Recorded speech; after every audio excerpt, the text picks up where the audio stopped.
야간 선물도 마이너스 1.02%, 전쟁에 대한 리스크가 확대가 되면 WTI 가격이 높은 상태를 유지를 할 것이고, 그러면 이제 여러 가지 가스라이팅이 시작이 되는 거죠. 뭐 경기 침체다. 그다음에 최근에 원달러 환율도 뭐 지금 1,502원, 1원 왔다 갔다 하고 있고, 그래서 뭐 그런 부분들이 반영이 된다면 단기 변동성은 뭐 충분히 나올 수 있다고 봐요. 이런 상황은 결국엔 시간이 지나면 회복이 된다라고 가정을 해보고, 이게 1주 혹은 한 2주 정도로 봤을 때 과연 이게 계속적으로 구조적으로 떨어지는 부분인가를 보시는 게 조금 더 맞지 않을까. 왜냐면 단기적으로 보면 무섭잖아요. 네네. 무서우니까. 사실 이게 매크로가 되게 안 좋아요. 모든 사람들이 그냥 이런만 쳐다보고 있으면 시장이 이제 거기 공포가 작용하면 계속 그쪽으로 밀려버리거든요.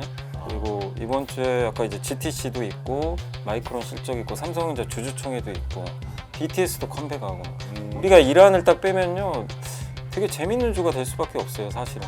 네. 근데 이제 투자분들은 이제 자꾸만 환율 보고 유가 보고 이란 또 뭐 나오나 수도 있잖아요. 트럼프 SNS 들어가 보고 그런다고 뭐 우리가 어떻게 할 수 있는 게 있나요? 우리가 제어할 수 없는 영역이거든요. 차라리 저는 그런 것보다 월요일 날은 좀 출발은 안 좋다 하더라도 이번 주에 되게 재밌는 이슈들이 많기 때문에 거기에도 집중하는 게 저는 현실적이지 않나 그렇게 생각을 하고 있습니다.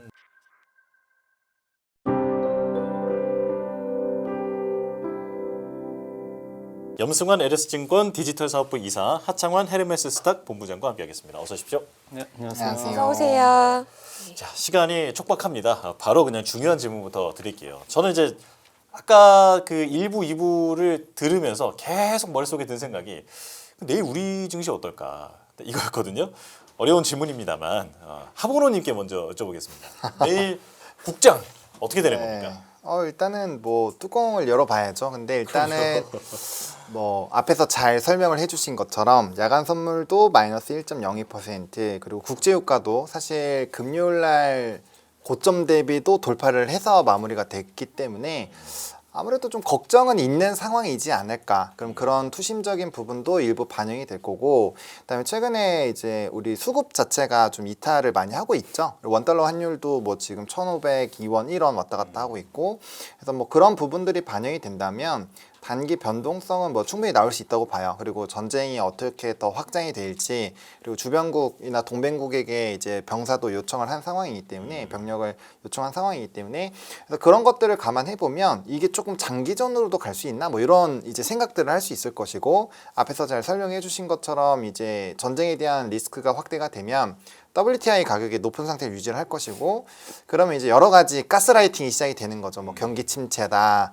뭐 사모신용도 이제 걱정을 해야 된다, 뭐 이런 여러 가지 부분들이 좀 튀어나올 텐데, 그거는 이제 부정적으로만 봤을 땐 그렇고요. 근데 이런 대외 변수를 사실 뭐 정말 정확하게 맥점으로 딱 집어서 이건 무조건 이때 바로 좋아질 거 이렇게 맞출 수 있는 사람은 없잖아요. 그러다 보니까 그러면 이런 상황은 결국엔 시간이 지나면 회복이 된다라고 가정을 해보고, 나머지 산업군들이나 주력 산업군들이 어떠한 변화가 있는지 봐야 되는데, 뭐 또 주말 내에 있었던 좋은 내용 같은 경우는 뭐 낸드 가격 많이 올라간 거, 그 다음에 이제 그 GTC 시작하면서 마이크론 테크놀로지 실적 발표가 이번 주 있잖아요.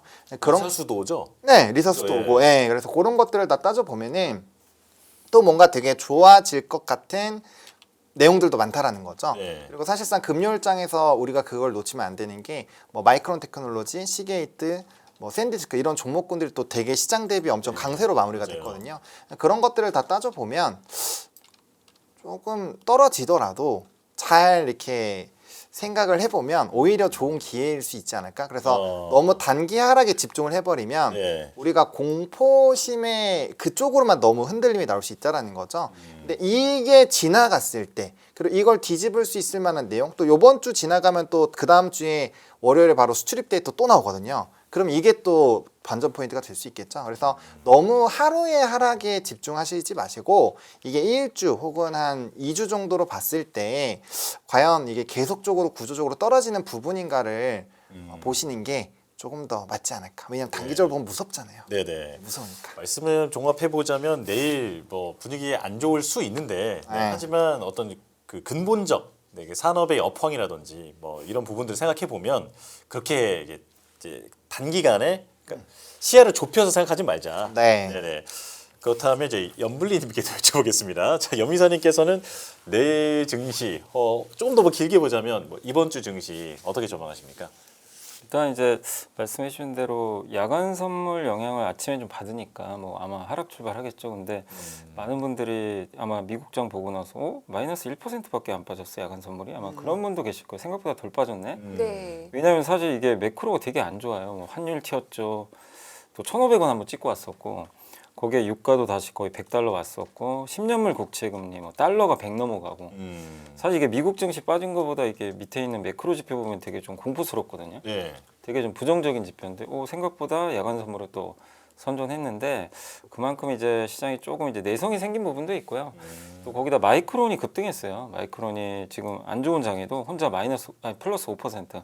이번 주에 또 실적 발표하니까 그래서 아마 그런 부분들이 우리나라 증시에 좀 안전판 역할을 또 해줄 것 같고 또 주말에 뭐 이란 외무장관 뭐 뉴스도 나왔지만 이제 이스라엘과 미국 배만 빼고는 다 통과시키겠다. 네. 이렇게 또 뉴스도 나왔잖아요. 예, 그러니까 그런 것들 보면 생각보다 그렇게 많이 빠질 것 같지는 않아요. 그러니까 하락 출발은 하지만 좀 국내 증시 하락폭 자체는 좀 제한적이지 않겠냐 이렇게 좀 저는 좀 생각을 하고 있고 그리고 요즘에 또 지난 금요일도 시장이 그렇게 흘러내리는데 코스닥은 막 나홀로 그냥 올라가더라고요. 네. 예, 그런 거 보면 이제 코스닥도 액티브 ETF가 한화자산운용에서 화요일 날 또 나오거든요. 아, 네. 그러니까 이제 계속 좀 코스닥 쪽은 또 종목 장세. 아 그건 성격이 어떻게 될까요? 네, 아직 잘 모르는 거잖아요. 그죠. 뭐 어떤 이게 뭐 종목- 삼성 타임 이거 보면 종목별 성격이 아주 다르던데. 네. 근데 이제 한화자산운용 그때 뉴스 보니까 코스닥 150으로 아마 한 것 같은데 네.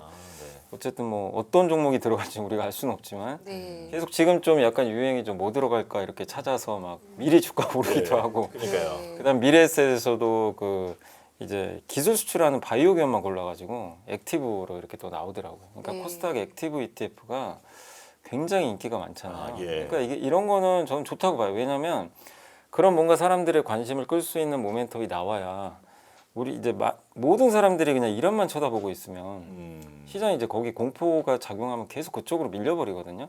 그래서 그 지지난주에 한번 증시가 10% 폭락했을 때도 사실은 이란 공포가 다 지배한 거잖아요. 네. 다른 건 하나도 없고. 근데 이거 자꾸 분산시켜줄 필요가 있어요.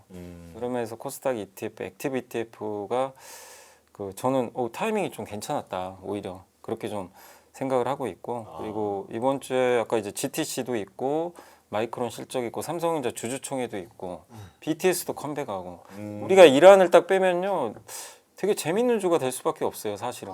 네. 근데 이제 투자분들은 이제 자꾸만 환율 보고 유가 보고 이란 또 뭐 나오나 FOMC도 있잖아요. 트럼프 SNS 들어가 보고 그런다고 뭐 우리가 어떻게 할 수 있는 게 있나요? 우리가 제어할 수 없는 영역이거든요. 차라리 저는 그런 것보다 좀 월요일 날은 좀 출발은 안 좋다 하더라도 이번 주에 되게 재밌는 이슈들이 많기 때문에 거기에도 집중하는 게 저는 현실적이지 않나 그렇게 생각을 하고 있습니다. 네. 방금 제가 FOMC도 잠깐 언급했는데 아. 예, 그거 혹시 뭐 시장에 찬물이 될까요? 근데 뭐 금리에 대한 전망치가 네. 최근에 되게 보수적으로 이미 나와 있어서 아, 네. 그리고 어차피 3월 달까지는 큰 변수 요인이 안 돼요. 그러니까 5월, 6월 달 됐을 때의 데이터 그리고 그때 그 직전에 이제 회의록이나 이런 방향성에서 과연 이제 6월 이후부터 금리 인하를 우리 작년에 페드워치 툴에서 우리 금리 인하 스탠스 보면은 뭐 거의 6월 이후부터 이제 금리 인하에 대한 시나리오가 하나씩 나오기 시작을 했었거든요. 지금은 다 동결로 되어 있거든요. 근데 이제 그런 부분이 바뀌는지 결국엔 CPI 데이터, 유가가 어느 정도로 영향 주고 뭐 기타 쉘터라든지 이게 실제로 푸드라든지 서비스 이런 쪽으로 파트인이 되는지 그리고 고용이 어느 정도까지 좀 흔들리는지 뭐 이런 것들을 좀 봐야 되지 않을까 싶고요. 결국에는 뭐 이제 경기 침체 가스라이팅으로 넘어가느냐 안 넘어가느냐 하드 데이터를 봐야 되는 게 되게 중요할 것 같은데 뭐 지금은 시즌이다 보니까 뭐 소매 판매나 이런 것들에서 뭔가 엄청 유의미한 반전이 나오기가 어려워서 결국에는 물가 데이터를 조금 의존할 수밖에 없는 상황이고 그런 부분으로 봤을 땐 변수가 좀 있겠죠. 예, 근데 이제 뭐 지금 당장의 어떤 FOMC에서의 결과가 뭐 갑자기 시장의 폭락을 끌어내고 하기에는 좀 아직 갈 길이 멀지 않을까 네. 이렇게 생각하고 있습니다. 아, 네. 네, 오늘 그 3부는 확실히 이 하보노님과 보노보노의 느낌이 좀 있고 그리고 염블리님의 이 블링블링의 느낌이 좀 있어가지고 제가 좀 그런가요? 무거운 마음으로 1부, 2부 왔다가 3부에 좀 마음이 좀 가벼워지고 있습니다. 좀 저희가 뭐 사실 예측할 수 없는 전쟁이나 유가에 대한 얘기보다는 뭐 알 수 있는 얘기에 대해서 조금 더 예측 가능성이 있는 얘기를 해보면 좋을 것 같은데요. 네. 마이크론 주가가 올랐다는 것도 좀 반가운 것 같아요. 삼성전자에 대해서는 어떻게 보시나요? 근데 여기 이제 자료 한번 보시면 네. 그 삼성전자 그러니까 우리가 전쟁 나고 막 이러다 보니까 이제 이익 추정치 꺾이는 거 아니냐 이러는데 그냥 매주 올라가고 있어요. 이제 속도는 둔화됐는데 삼성전자가 지금 이제 3개월 전에 영업이익이 올해 영업이익이 85조인데 이제 지금 192조까지 매주 늘고 있고 PER 7.7배밖에 안 되고요. 하이닉스는 이제 5.05배. 그리고 이제 우리나라 코스피도 이번 주에 이제 이익 추정치가 2.7%또 올라가는데 주가는 또 계속 빠지고 있잖아요. 네. 그러니까 이제 PER은 8.5배까지 떨어졌어요. 8.5배면 거의 위기 수준 아닌가요? PER로 보면 네. 사실은 9배 이하니까. 네. 그리고 우리나라 30년 평균 PER이 한 9.8배라고 하니까 9.8배가 이제 보면 한 거의 6천 가까이 좀 될 거예요. 6천 좀 넘을 것 같은데 6천 근처죠. 근데 그거 보면 만약에 이런 이제 우리나라 반도체 기업들의 이익 추정치가 진짜 훼손만 안 되고 유지만 계속 된다면 6천 이하는 싸다고 봐야 돼요. 밸류에이션 상으로는 네. 그게 맞는 건데 근데 아시겠지만 이제 전쟁이라는 리스크가 커졌기 때문에 불확실성이 커지면 당연히 밸류에이션을 깎아버리잖아요. 그래서 이제 할인 받는 거는 당연히 맞는데 어쨌든 지금 8.5배까지 또 떨어진 상황이고 그러니까 이익은 계속 추정치가 오르는데 주가만 빠지고 있거든요. 네. 네. 그러면 이제 저는 이 반도체가 그렇다고 옛날처럼 그러니까 반도체가 뭐 우리가 소비재 사이클이었으면 이렇게 지금 전쟁 나서 유가 튀면 되게 안 좋거든요. 왜냐면 사람들이 핸드폰도 안 살 거고 네. 뭐 PC도 안 살 거고 그럴 텐데 기업들도 뭐 이런 서버 투자 줄일 수도 있는데 지금은 AI 데이터 센터 사이클이잖아요. 그래서 지난주에 저는 좀 안도를 했던 게 이란 리스크는 좀 걱정은 되는데 오라클이 좀 안도감을 주긴 줬어요. 아, 실적에서요. 네, 오라클 실적도 괜찮은 데다가 올해 이제 투자는 그 500억 달러인가요? 그걸 그대로 유지했더라고요. 혹시 줄이면 어떡하지? 좀 걱정을 했는데 오라클은 그대로 유지를 해버렸어요. 그리고 미국 빅테크 중에 어느 CEO도 아 이거 전쟁 나가지고 우리 좀 데이터 센터 좀 나중에 합시다 이런 발언을 아직까지 제가 들은 적이 없어요. 네. 들은 적이 없기 때문에 그런 걸 본다면 아직까지 우리가 삼성전자 하이닉스에 대해선 지금의 추정치를 좀 믿어도 되지 않을까 저는 그렇게 생각하고 물론 이제 유가가 뭐 진짜 150달러 가고 200달러 간다면 그건 사실 좀 극단적인 시나리오잖아요. 근데 그렇게 된다면 또 모르겠지만 100달러 지금 온 상황에서 예전만큼 또 미국 경제가 원유 의존도가 저는 높지는 않다고 생각하거든요. 뭐 왜냐면 미국 경제 지금 보시면 셰일 오일도 나오고 있고 그리고 지금 사이클 자체가 AI 데이터 센터 투자로 지금 돌아가는 사이클이니까 이게 원유랑은 좀 약간 무관한 이슈거든요.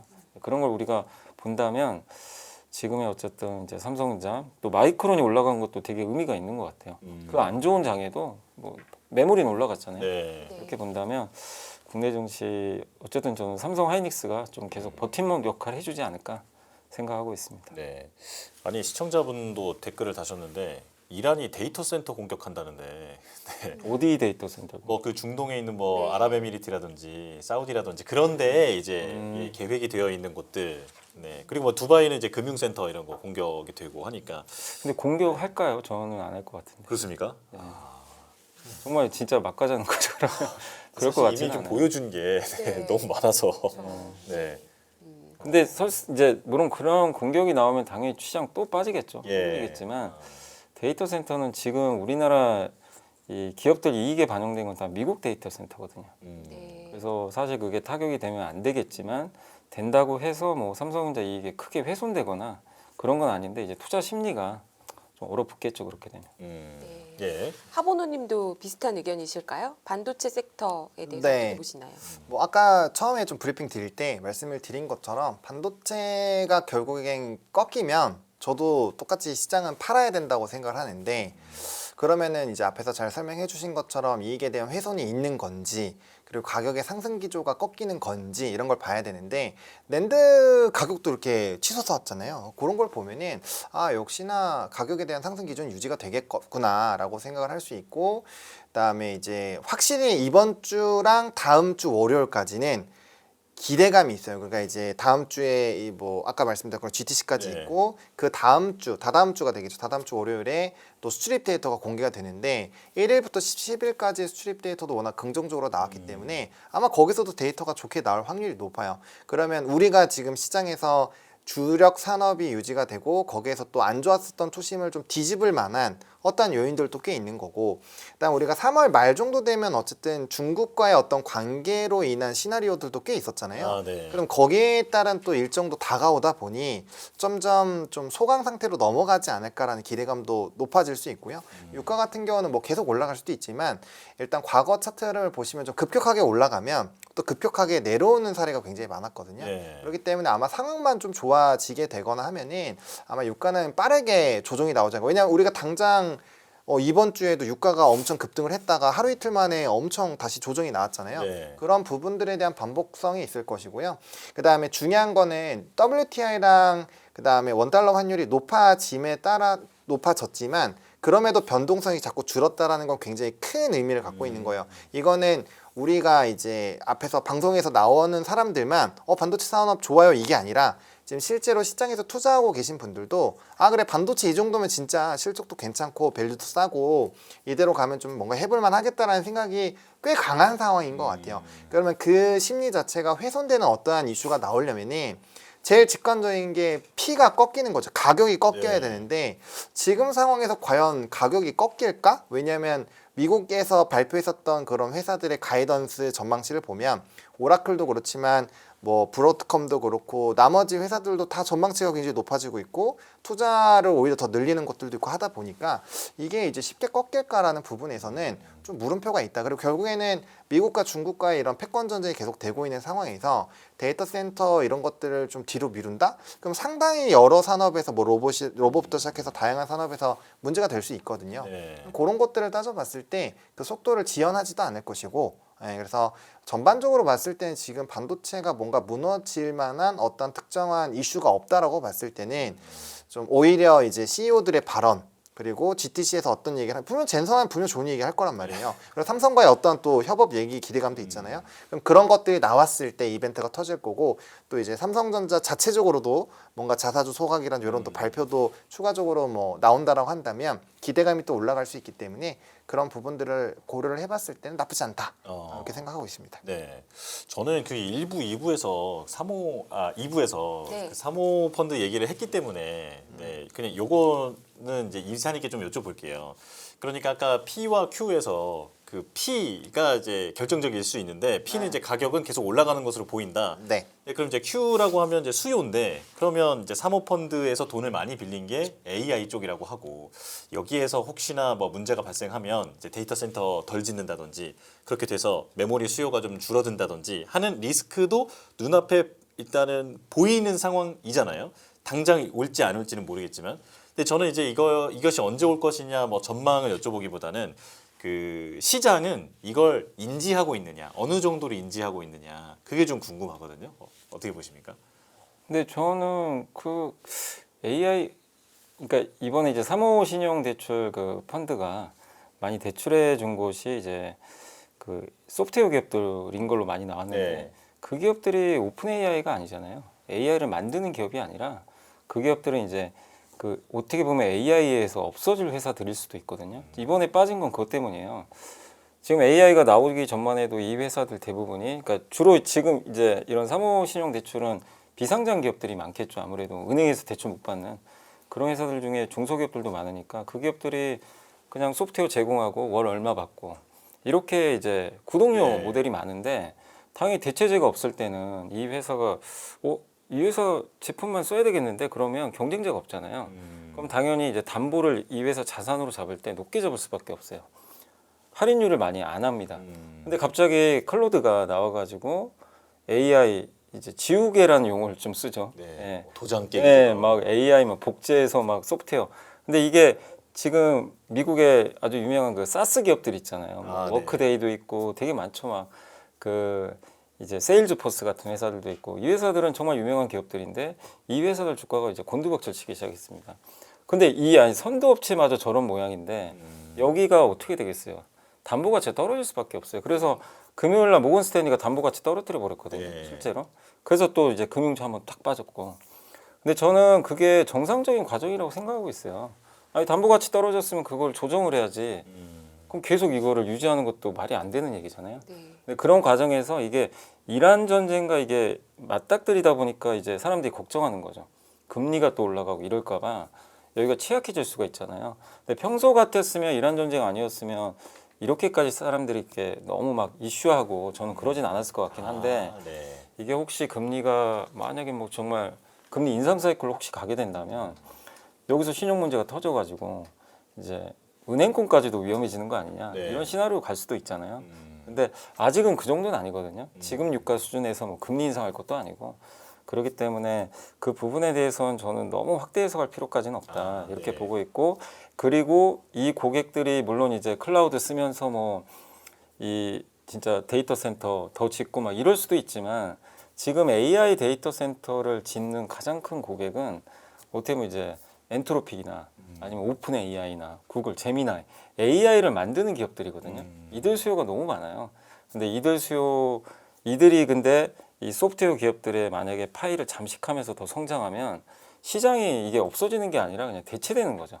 이게 근데 이쪽이 없어지면서 시장이 쪼그라들면 이제 말씀하신 것처럼 이제 데이터 센터 큐가 줄 수도 있는데 그러니까요. 그게 아니라 이들이 없어지는 거를 저기 오픈 AI 엔트로피 가져가는 거거든요. 네. 그리고 또 한 가지 큐 걱정을 하실 필요가 없는 게 전 전쟁 끝나면 데이터 센터는 전 국가 단위로 아마 많이 지을 것 같아요. 이번에 아시겠지만 트럼프 대통령이 뭐 지시를 했지만 그 하메네이가 그냥 싹 사라져 버렸죠. 하루 만에. 순식간에. 네. 그게 이제 그 팔란티어 프로그램 네. 쓴 것 같은데 팔란티어 프로그램에 클로드가 들어가가지고 지시를 해준 거죠. 이 어디서 여기 타격을 해라. 인공위성으로 다 보고. 그래서 이 두 회사 AI 제품이 결합돼서 이거를 정말 엄청난 사실 미국 입장에서 엄청난 성과죠. 그렇죠. 예. 성과를 냈는데 그거를 전 세계가 다 봤단 말이에요. 무슨 생각을 할까요? 이재명 대통령도 같은 생각하지 않을까요? AI 투자를 줄일 수가 있나요? 이 상황에서 이제 당연하죠. 국방의 문제가 예, 되는 이거는 거죠. 네. 그러니까 지금 우리 사이클은 AI 데이터 센터는 미국 사이클만 지금 반영된 건데 국가 단위 사이클 아직 반영도 안 됐거든요. 제대로 아랍에미리트 좀 하려다가 지금 이제 이 전쟁 나서 멈춘 거지. 네. 전쟁 끝났으니까 이제 우리 하지 말까 이럴까요?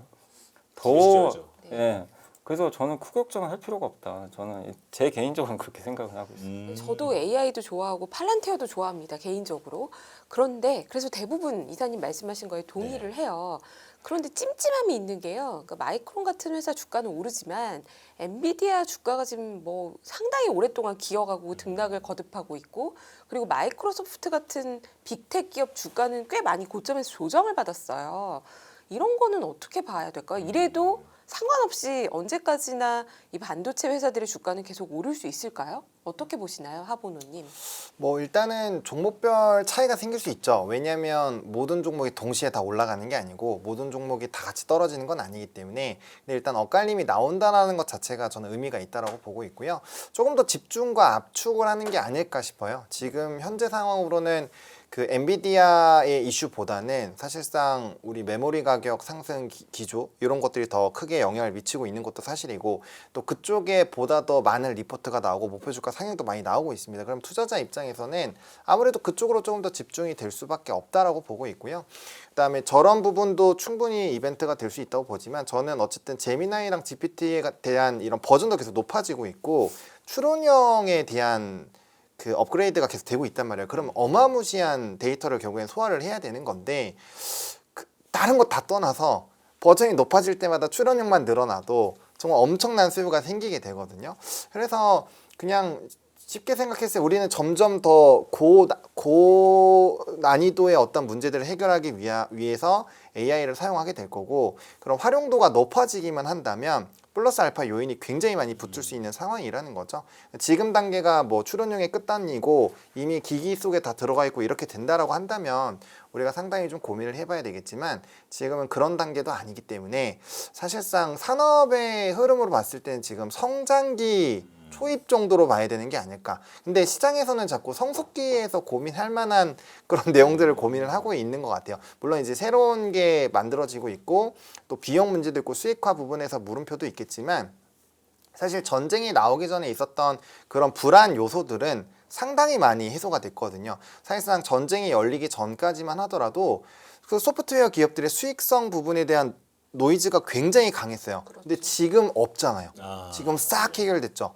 뭐 CL스포츠나 이런 쪽에서도 실적 기대감이 있었고 소프트웨어 쪽도 수익성에 대한 기대감으로 오히려 주가 반등 나오다가 전쟁 터져서 떨어진 거거든요. 그런 것들을 봤을 때는 좀 우리가 잘 모르고 아직은 좀 불확실한 게 있으니까 좀 그런 거에 대한 좀 보수적인 의사결정이 좀 같이 곁들여져 있는 게 기업별에 좀 차이가 나는 게 아닐까라고 보고 있고요. 근데 마이크론이나 이런 쪽은 명확하잖아요. 데이터가 그냥 찍히잖아요. 네. 데이터가 찍히니까 상대적으로 조금 더 이런 관심이 더 들어간다라는 부분으로 이해를 해보시면 도움이 되지 않을까 생각합니다. 네. 자, 그렇다면 염이사님께는 요거 여쭤볼게요. 국장 진입은 지능순이다 이제는. 근데 이제 그 자사주에 주목을 하셔서 예, 이렇게 좀 설명 자료를 가지고 오셨는데 좀 자세히 알려주실까요? 그러니까 이제 이거죠. 우리나라는 참 그런 게 너무 심했죠. 이런 위기 때 정말 안전판도 없고 변동성 너무 크고 그리고 막상 또 회복되면 또 회복 속도도 되게 느리고 한국 증시는 이제 단타만 해야 되는 시장이다. 뭐 그런 오명이 좀 많았잖아요. 근데 어쨌든 이제 작년부터 그 이재명 정부가 이제 상법 개정을 3개나 했죠. 네. 그래서 이제 최근에 그 3번째 상법 개정 자사주 의무 소각 법안까지 통해 저도 좀 놀란 게 이렇게 빨리 할 줄은 몰랐어요. 굉장히 속도가 빨라가지고 네.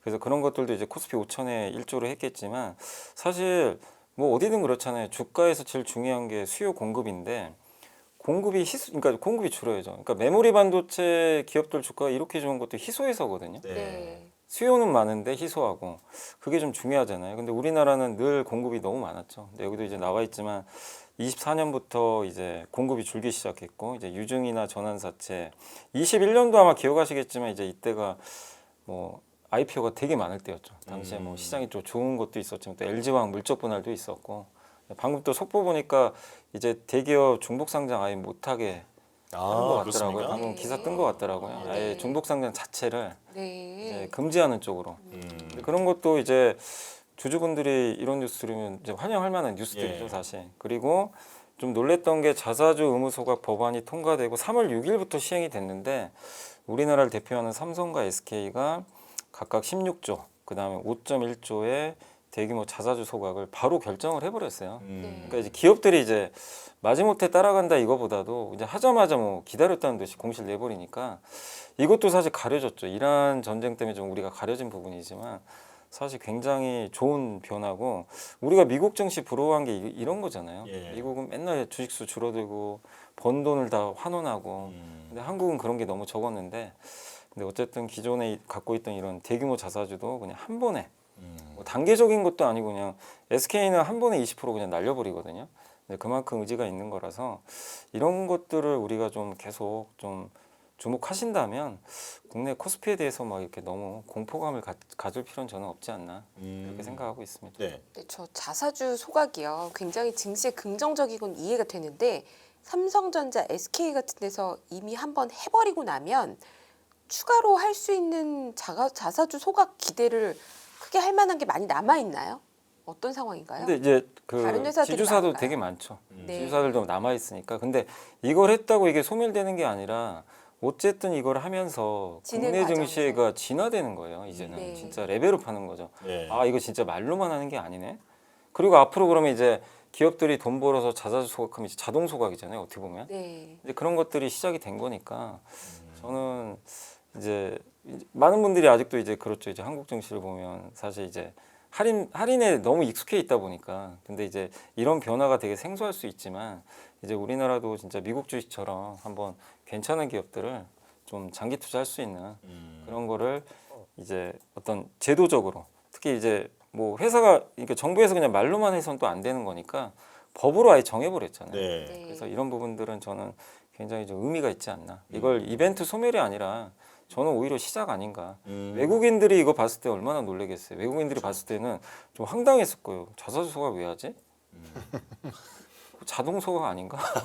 그잖아요. 미국에서는 있었어, 이렇게. 이걸 왜 소각을 이렇게 한다고 난리가 난 거지. 아, 자동 소각인데 아마 놀랬을 것 같아요. 외국인들이 기사 보고 아 이런 시장이었구나. 네. 다시 보게 되겠죠. 외국. 네.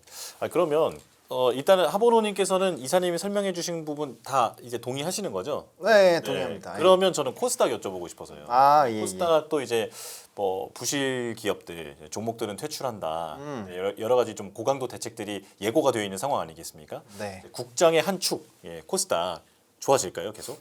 코스닥도 지금은 그런 국면으로 가고 있죠.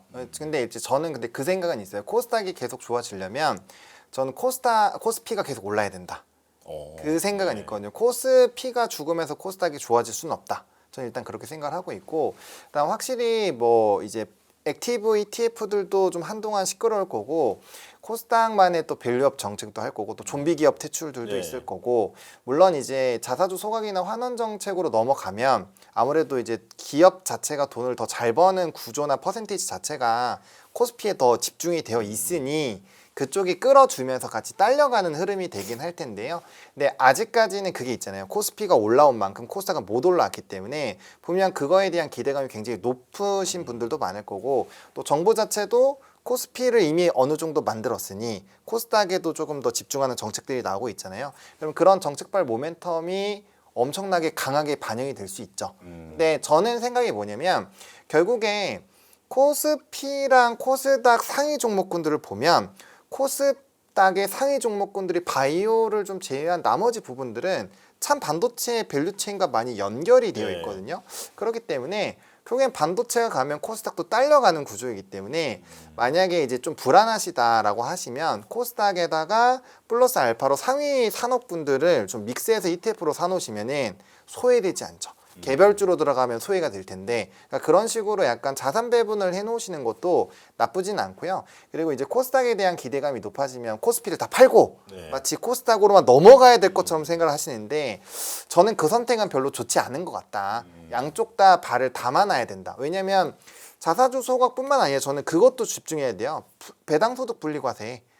배당소득 네. 분리과세 때문에 아마 굉장히 많은 자본이 부동산보다 배당소득 분리과세를 받는 게 세율 쪽에서 엄청 유리하거든요. 근데 만약에 이런 실적을 잘 내는 뭐 증권이나 금융이나 이런 회사들, 그리고 대기업들이 자사주 소각도 해주고 뭐 배당 성향도 계속 높아지고 이런 배당이 계속 높아지는 구조로 된다면 거기다 자산이 안 들어갈 리가 없잖아요. 그러면 그게 다 하방을 단단하게 만들어주는 거거든요. 그래서 그런 걸 복합적으로 생각을 했을 때 저는 같이 해야 된다 해서, 지금 마치 이런 얘기가 나오면 코스피를 다 팔고 분명 넘어가신 분들이 많을 거예요. 예. 근데 저는 그렇게 하시면 나중에 배가 좀 아플 수 있다. 왜? 어차피 시장은 저는 지금 봤을 때 기술주가 대세예요. 근데 코스닥으로 다 넘어가 버리면 그 상위 종목군들에서 소부장 정도에만 노출도가 들어가잖아요.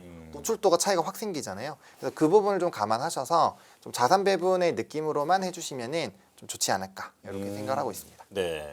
자, 코스닥의 시총 상위 중에 또 보면 바이오, 뭐 2차 전지, 반도체 있는데 또 로봇도 있지 않습니까? 네, 그럼 로봇에도 관련되어 있는 게 현대차인데 현대차 자료를 또 준비를 해오셨어요.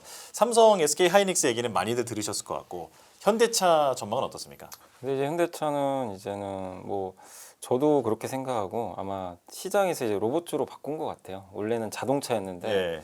그래서 PER이 그때 4배, 5배 그냥 머물러 있었죠. 그래서 이 표도 보시면 아시겠지만 전통 자동차 회사들 아직도 다 여기 있어요, 사실은. 현대차도 여기 한때 있었고, 근데 이쪽으로 지금 현대차 넘어가서 지금 PER이 12배거든요. 토요타 이겼어요. 토요타보다 좀 높은 걸로 알고 있거든요. 네. 그러니까 이제 토요타가 11배에서 12배, 13배 이렇게 못 가는 건 토요타는 이제 로봇도 아니고 자율주행도 뭔가 안 하는 건 아닌데 적극적으로 하지를 않고 있죠. 액션이 없고. 근데 이 오른쪽에 있는 기업들은 PER이 굉장히 높습니다. 뭐 아시겠지만 테슬라가 PER 200배, 그 다음에 샤오펑이 50배, 그 다음에 샤오미가 20배, BYD가 15배 받거든요. 근데 여기는 이제 공통적으로 다 중국 회사들이 많고, 근데 다 공통적으로 전기차하고 스마트카하고 로봇. 근데 로봇하는 샤오펑을 또 특히 많이 줘요, 밸류를. 근데 현대차는 로봇하고 자율주행도 지금 같이 하고 있죠. 그렇기 때문에 12배를 일단 주긴 줬지만, 물론 이제 검증은 해봐야 되니까 여기서 뭐 그렇다고 갑자기 뭐 20배 가고 50배 가지는 않겠지만 올해나 내년에 여러 이벤트들이 또 확인되면서 현대차는 계속 좀 구조적으로 레벨업 하지 않겠냐. 제가 현대차를 로봇 회사로 느꼈던 거는 이제 뭐냐면, 물론 CES에서 좋은 결과도 냈지만 실적 발표한 날 실적이 되게 안 좋았어요. 근데 그날 주가가 이제 어닝 쇼크 나왔는데도 급등해 버리더라고요. 네. 그 얘기는 이제는 좀 숫자보다는, 그러니까 현대차는 그동안은 실적 보고 이렇게 실적이 좀 정체 보이니까 이 회사는 좀 뭔가 높은 PR 못 줄 것 같고 그냥 배당주로 봐야지 이런 인식이었는데, 이제는 숫자가 안 좋은데도 시장이 이렇게 반응하는 거 보면 로봇주로 확실히 바뀌었고 또 한 가지가 저번에 새만금에 9조 원 투자한다고 했을 때 맞아요. 그날 이후로 주가가 또 한 15% 급등하더라고요. 그러니까 시장이 뭔가 이제 현대차가 액션을 취하면 그 테슬라처럼 좀 반응을 하기 시작해. 그러니까 이제 현대차 주주분들은 그게 너무 부러웠죠. 테슬라는 뭔가 좀 반응을 해주는데 네. 현대차가 뭐 한다 그러면 주가 가지도 않고 네. 뭐 투자한다 그러면 왜 투자하지? 약간 이런 느낌이었는데 그리고 유튜브 막 이렇게 뭐 유명한 분들 이렇게 뭐죠? 그 자동차 유튜버들 댓글 보면 이게 현대차 시승기 한 번씩 나오잖아요. 맞아요. 꼭 들어가는 댓글이 현대차 망한다. 맞아요. 그 댓글 꼭 있어요. 네. 1년에 15조 버는데 어떻게 망해요? 그러니까 너무 이제 그러니까 그런 것들이 사실 좀 주가에도 전 투영됐다고 보거든요. 약간 좀 우물한 개구리 아니냐 막 예, 이런 맞아요. 느낌. 예. 미래가 보이나? 근데 이제 이번에 뭔가 올해 들어와서 확실히 CES부터 시작해서 좀 바뀌었고 여기도 로봇 나와 있지만 로봇 디자인이 완전 바뀌었잖아요. 네. 예전과 다르게 되게 가벼워졌고 그래서 저는 어쨌든 이제 현대차도 뭐 좋은데 이제 최근에 근데 이제 메리츠증권의 김준서 연구원이 보고서를 보니까 4월 9일 날 CEO 인베스터 데이를 기아가 한대요. 네. 근데 이제 우리 인식은 그거죠. 현대차는 로봇인데 기아가 로봇인가? 그러니까요. 네. 약간 좀 이게 매칭이 안 돼요. 네. 그래서 기아가 지금 PER이 7.6배밖에 안 돼요. 아, 근데 같은 플랫폼 공유하거든요. 네. 그리고 같이 보스턴 다이너스 지배하고 있어요. 네. 그러니까 현대차보다 할인을 받더라도 이 정도 격차 벌어질 건 사실 아니거든요. 근데 기아가 4월 9일이에요. 이제 얼마 안 남았죠. 그래서 저는 여기에도 집중한다면 이게 너무 전쟁에 우리가 집중하지 마시고 이런 것들 기업들이 지금 하는 방향을 보고 이렇게 오히려 안 좋을 때 네. 기회를 활용하는 게 좋지 않나 이렇게 보고 있습니다. 그럼 같은 밸류에이션이면 삼성전자, SK 하이닉스보다 기아차가 조금 더 지금은 좋아 보이시나요? 아니 그건 선택의 문제예요. 아, 네. 네. 저라면 다 살 것 같아요. 네. 다 좋아 보인다. 왜냐면 로봇도 굉장히 큰 사이클이거든요. 네네. 진짜 이것도 뭐 세상을 바꿀 일이잖아요. 새로운 게 나온 건데 어쨌든 그래서 저는 이제 로봇 쪽 밸류로 보면 삼성이나 하이닉스가 더 싸겠죠, 사실은. 그럴 수 있지만 로봇 밸류로 현대랑 기아를 보면 이게 비싸진 또 않거든요. 로봇주들은 막 몇백 배 되는 경우도 있으니까. 그래서 저는 좀 영역 자체가 좀 다르기 때문에 이거는 사람들의 그냥 자기 성향에 맞게 투자하는 게 맞지 않냐, 뭐가 더 낫냐 이거보다 네. 보고 있습니다. 기아가 지금 7.6배인데 이게 현대차 12배만 되더라도 네, 그게 얼마나 좋을까 이런 생각이 드는데요. 자, 시간이 얼마 없는데 하버노님께도 현대차 전반적인 전망을 여쭤보겠습니다. 네, 뭐 현대차는 너무 잘 설명해 주셔서 그러니까 이제 현대차를 볼 때 피지컬 AI로 볼 거냐 안 볼 거냐에 따라서 또 투자 방식이 좀 달라져요. 네. 현대차 그룹에다가 LG 그룹까지 같이 생각을 해야 되는 거고 LG 그룹도 사실 좀 어떻게 보면은 투자자들 개인 입장에서는 L자 들어가는 거 사지 마라 라는 얘기가 나올 정도로 사실 악명이 높아요. 근데 네. 그럼에도 불구하고 굉장히 로봇과 연결되면서 주가의 상승이 나오잖아요. 그만큼 피지컬 AI에 대한 기대감이 높다라고 볼 수 있고 근데 또 LG그룹과 현대차 그룹을 또 비교를 해보면 사실상 상대적인 매력도는 현대차 그룹이 저는 훨씬 더 뛰어나다라고 보거든요. 거기다가 매우 강력한 보스턴 다이내믹스 IPO라는 걸 또 갖고 있기 때문에 그래서 그런 부분으로 봤을 때는 좀 계속 이슈가 되지 않을까? 그리고 저는 사실 이제 위성과 로봇과 AI는 하나다라고 계속 얘기를 하고 있어요. 거기다 이꼬를 이제 ESS까지 붙이는데, 네. 그래서 결국에는 그 관련 산업들이 같이 움직이는 부분에서 아까 말씀해 주신 그런 느낌인 것 같아요. 저는 하나의 산업이 움직일 때 연결고리가 돼서 같이 움직이는 산업이 많으면 많을수록 그게 대장 산업과 큰 산업 매매를 할 수 있는 뿌리가 된다고 보고 있거든요. 근데 사실 로봇이 확대가 되면서 뻗어 나갈 수 있는 것들이 너무 많아요. 그리고 로봇이 잘 되려면 결국 출원량이 또 더 성장을 하기 때문에 반도체가 출원량을 확대를 했을 때 그 다음 사이클에서 제일 또 떠오를 수 있는 부분이 되겠죠. AI 인프라와 더불어서 떠오를 수 있는 쪽이기 때문에 그런 생각을 갖고 있으시다면 저는 뭐 로봇을 되게 좋아해요. 그래서 저는 1인 1로봇이 된다고 계속 외치고 있는 사람이기 때문에 그런 관점이 있으시다면 로봇 쪽을 조금 비중을 높이셔도 될 것 같고요. 너의 생각은 아직 이르다 네. 라고 생각하시면 반도체 쪽을 조금 더 집중하시는 게 낫지 않을까 이렇게 정리 드리겠습니다. 알겠습니다. 자, 1분 1초도 허비하지 않고 네, 아주 알찬 2시간을 보냈습니다. 저희는 여기서 인사드리겠습니다. 염승환 이사, 하청환 본부장, 김열매 실장과 함께했습니다. 저는 조진혁이었습니다. 함께해 주신 여러분 고맙습니다. 고맙습니다. 감사합니다.